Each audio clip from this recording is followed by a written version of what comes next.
We've been working with clients over the last few weeks, planning 2024, doing what we call laying out the train track so that we start the year with momentum. And I've done that in all my companies as well. And AI, of course, is a hot topic. And one of the things that we've wrestled with is where and how to use it. We've run 100 different experiments over this last year and learned a few things. One is that the debate between automation and personal touch is like choosing between a sleek sports car and a reliable old roadster. I mean, both have their charm. But knowing when to hit the gas on automation or when to cruise with a human touch can make all the difference in how your customers, employees, and partners perceive and interact with your business. Now, a SaaS company I think that does this very, very well is Shopify. E-commerce is a tough business with an incredibly wide spectrum of people. Some are really tech savvy and others are just not at all.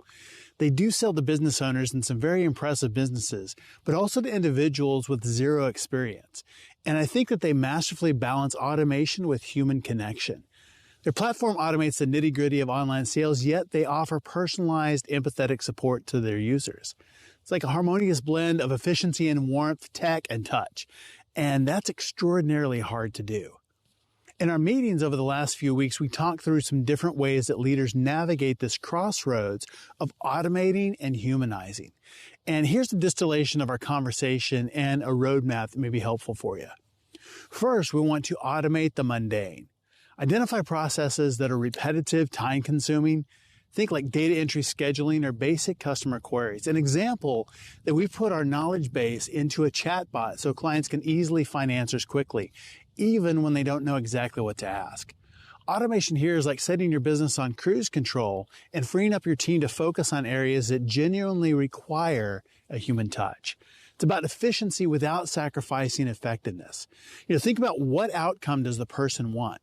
Does automating that outcome enhance or take away from the experience? Second, we want to humanize the critical. There are a lot of moments in business that demand a personal touch. Complex customer issues, nurturing employee relationships, or building partnerships. These are the areas where a human voice and empathy and understanding are absolutely irreplaceable. This is where trust is built, loyalty is forged, and relationships are deepened. It's about knowing that behind every email, chat, purchase order, there's a human with unique needs and emotions. So think about how can I deliver a memorable experience in this moment? Third is a feedback loop. Create channels for regular feedback from prospects, customers, employees, and partners. And use that feedback to continually assess the effectiveness of your automation and personalization strategies. This isn't like a set it and forget it deal.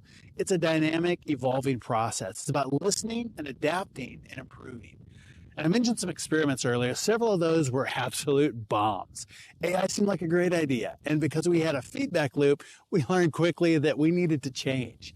But most interestingly, some automations were successful early on until the market caught up and everybody was doing it. And then we had to change our process to deliver a better experience. But by balancing automation with a personal touch, leaders can build stronger, more meaningful relationships that transcend transactions and nurture loyalty.